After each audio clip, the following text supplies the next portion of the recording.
What's up, lore masters? This video is going to be my thoughts on some possible conspiracy theories regarding the DMZ, Bajorans, Section 31, and the Cardassian Union. It's amazing how some of these things fit together so perfectly. After this video, let me know your thoughts on possible conspiracy theories regarding the Maquis.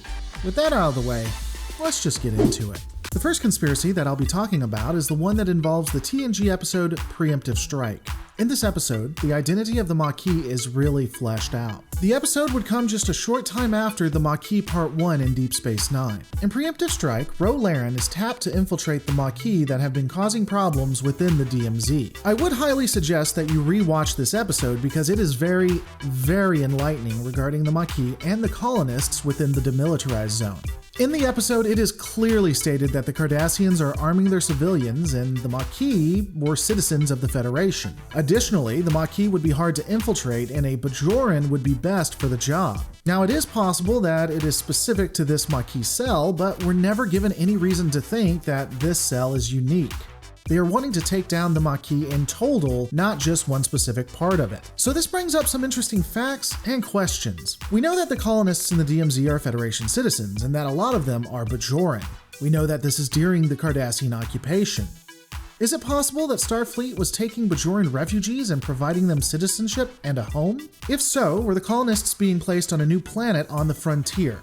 It seems hard to believe that Bajorans would willingly live next to the Cardassian border when they could live in luxury literally anywhere else. The Federation taking in Bajoran refugees and making them citizens, effectively creating an underground railroad, or shuttle road, I suppose, for Bajorans seems very Federation. It would also make sense that they would put them in newer colonies to handle the immigration issue. It also explains the absolute hatred of Cardassians from those within the DMZ and their wish to fight instead of just being relocated. I mean, the Cardassians had already taken Bajor and were strip mining it, and now they were trying again to encroach on the new homes of these colonists. That would be a line too far for most people. But what if it was more than that? Consider this. The Bajoran Resistance was attempting to free their home.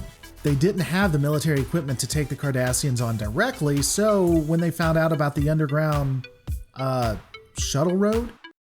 I don't know, I don't like that name for some reason, but that's what we'll go with. Anyway, the Bajoran Resistance would then see what is going on, seeing Bajorans trying to leave their system, and send Bajoran Resistance agitators to rile up the local populations and create problems for the Cardassians. This would further destabilize the Cardassian military, and with the Federation putting ever more political pressure on the Cardassian Union, it would further ensure that the Cardassians would withdraw from Bajor. But hold on, let's take a step further.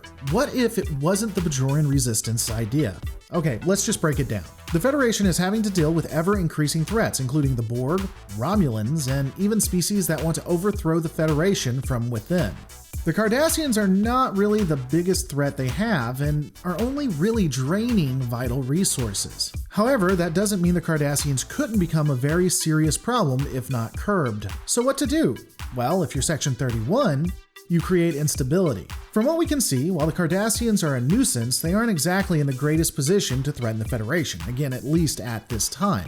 And I think they know it. Generally, we'll see the Cardassians bluster about, but they don't ever really push, they're all talk. So what if Section 31, determining how unlikely a full-scale attack by the Cardassians was at present, pushed for a ceasefire? They then moved to ensure that a DMZ was created and then assisted the Bajoran Resistance in creating uprisings and then providing weapons to the colonists within the demilitarized zone. Hell, why stop there? Section 31 could provide the intelligence allowing the Maquis to strike at vital targets within the DMZ. Additionally, what if Section 31 pushed the Admiralty to recruit operatives that they knew would be more likely to defect and assist the Maquis?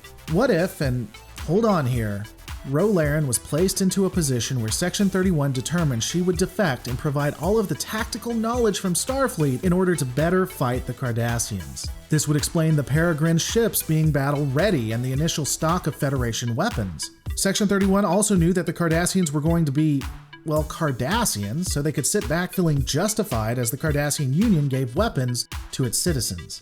Also, Section 31 would either push or just let Starfleet do what Starfleet does best, which is to push Cardassia politically to pull out of the Bajoran sector.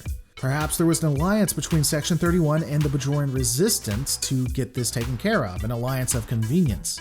Now, of course, this is all theory. We know the end of the tell. Ultimately, the Cardassians would pull out of the Bajoran sector and cede it to the protection of the Federation. The DMZ would become more and more of a powder keg, continually requiring the Cardassian Union to focus on it and ultimately pull resources from other conquests, which in turn would force the Cardassians to run into the arms of the Dominion.